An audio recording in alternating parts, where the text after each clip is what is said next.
So, in addition to Breast Cancer Awareness and Domestic Violence Awareness Month, it is also Pregnancy and Infant Loss Awareness Month for October. I didn't know that that was a thing until I saw like a bunch of Facebook posts from my friends. And originally I was like, oh my god, that is such a good idea for a video because I am one of 4 women who have lost a pregnancy due to miscarriage. But then I was like, well, I don't really know how my story would fit into the narrative or contribute to the conversation. But then I also realized that miscarriage goes far beyond the act itself.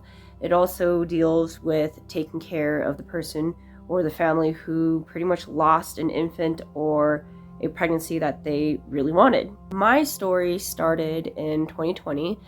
So at the beginning, Patrick and I knew that we wanted to have another child. And we already planned on getting my IUD removed by July and start conceiving then. Because if we conceived in July, then we would probably have a child in April timeframe of 2021. Unfortunately, in May, we ended up getting wrapped up into a criminal investigation. Not on our doing, but someone that we used to know. Don't worry, we'll talk about this in another video. So we decided, all right, well, we're probably going to have to put off our plans as far as having a baby in July because we don't really know what the extent of our involvement is going to be, how this is going to pan out, and how this is going to affect our future. So obviously with all this stuff happening, we didn't really think that it was really a good idea for us to bring another child into the mix of things when we don't really know what's going to happen. By September, we kind of felt that, all right, well, obviously the investigation's underway. We gave as much information as we could. So it's relatively safe for us to consider start having another child. I decided to remove my IUD and then start putting our plans into motion as far as having another child. We got pregnant pretty quickly because by the end of October, early November, I found out that I was pregnant at 6 weeks. By the 8th week of my pregnancy, things kind of turned. Our plans kind of altered in a way. I woke up thinking it was a normal day. I was getting ready for work, used the restroom, and then I turned around and I saw on the toilet seat blood smeared. And at first I was like, was that from me or was that from one of the kids? Because it being really dry in Colorado Springs, it's not uncommon for Julian to wake up in the middle of the night and pretty much kind of take care of his bloody nose. So then I checked our mattress and there was pretty much like a pool of blood.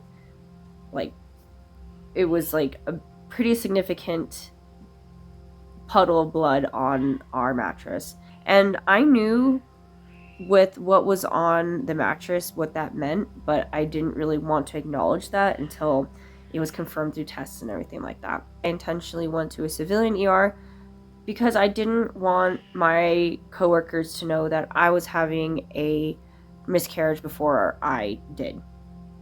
So it being 6 to 8 weeks pregnant, 8 weeks pregnant at that time, there was not really anything to visualize for ultrasounds or anything like that. So what they did was they drew my blood, kind of measured my HCG levels at that point, and then told me to come back in 2 days, which would have been Sunday, to kind of confirm if I was having a miscarriage or not. So unfortunately, by Sunday when I came back, my HCG levels were dropping, pretty much signifying that yes, I was having a miscarriage. Monday came around, I called my friend, and I asked him, like, what do I do in my situation, like having a miscarriage?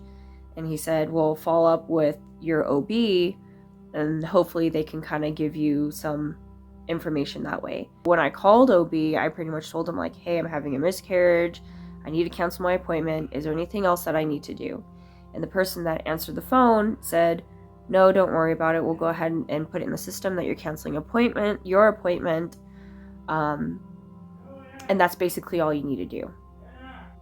I thought everything was good to go. I thought that my appointment was canceled, but 2 weeks later after that, after my miscarriage, I get an automated text response saying, hey, we just want to confirm your appointment for your OB, which upset me because I'm just like, I did what I was supposed to do. I called. I told them, hey, I'm having a miscarriage. Please remove me from please delete my appointment. Unfortunately, that didn't happen. And I'm not one to usually get like super upset and make patient advocacy or like complaints or anything like that unless I know that it's going to affect someone else. Because yes, it was pretty traumatic for me to lose a baby after not having that ever happen to me before, but I didn't want this to happen to someone after me, right? So of course I talked to the patient advocate, kind of told them like how messed up that was. Of course, they kind of did the cordial things of sorry that happened to you, but because it's not in our system, you have to confirm that you had a miscarriage and you're no longer pregnant.